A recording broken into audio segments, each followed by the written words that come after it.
Okay, I'm going to actually girth up the surcingle and have him walk around with it on in the arena around the round pen. So he's already done all this surcingle work before in the round pen when he was first learning it, because that's the safest location for him to learn those things. And he did all of that. He walked around with it on and was totally fine with it.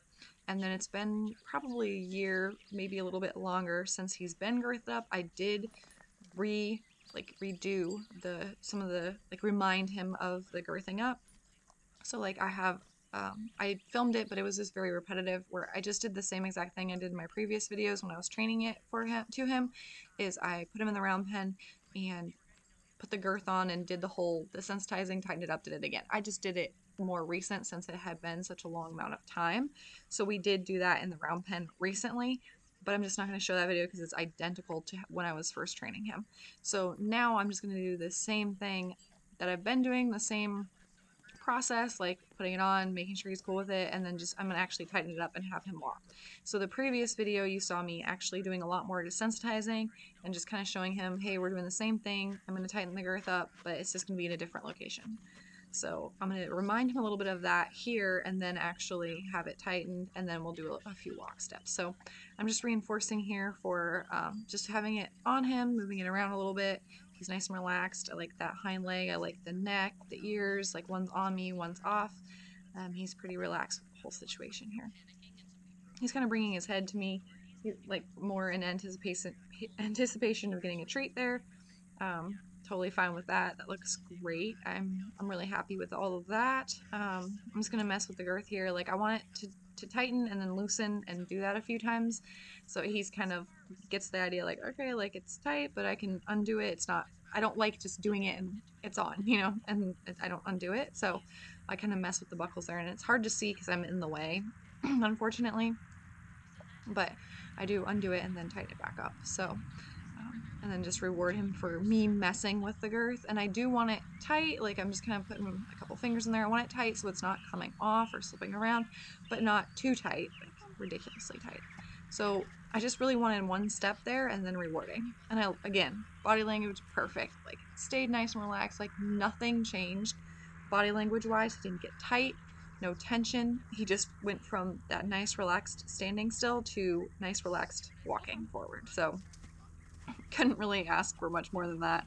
And again, I'm probably should have not taken as many steps with him in the beginning.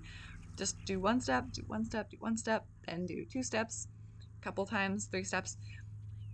So, I mean, I could have broken it down a little bit more for him, but he's doing excellent, like staying nice and relaxed. I think I wanted to go up another hole on the surcingle there and ask him to go. That looks great. I should have clicked him and fed him that first time when he stopped there. That's alright. Just kind of pointing out some of the things that I did wrong. Probably just more reinforcement for like splitting things down a little bit more. It's just kind of overall with him. But he's responding to my go forward cues. He's responding to my whoa cues. He's got his attention on me. He's remaining relaxed. He's really doing all the things that I want him to do. So I'm really, really happy with that. But I am happy that I did the review stuff too, because it could have gone like worse, I guess, because this is pretty good. I mean, I don't know if you could get much better than this right now, but he could have been a lot more tense if I didn't do all the review that I had done. So that's important to think about, because he is so early in the training process, and it had been a while since he'd been the girth tightened up. So that is important if you're training a horse like that. Ideally, you don't want to have those time gaps, but things get in the way. So it's not the end of the world, especially with clicker training. Like he knows it, like he has this good association with this. So he's like, oh, the girth surcingle comes out, awesome. Like he wants it on. He's not afraid of it, and I have to continually desensitize him to it. So that definitely helps me out for sure, and him as well. So we're just gonna stand still there. We're gonna go the other way. I'm just gonna do like really short and sweet here because he's being so fantastic.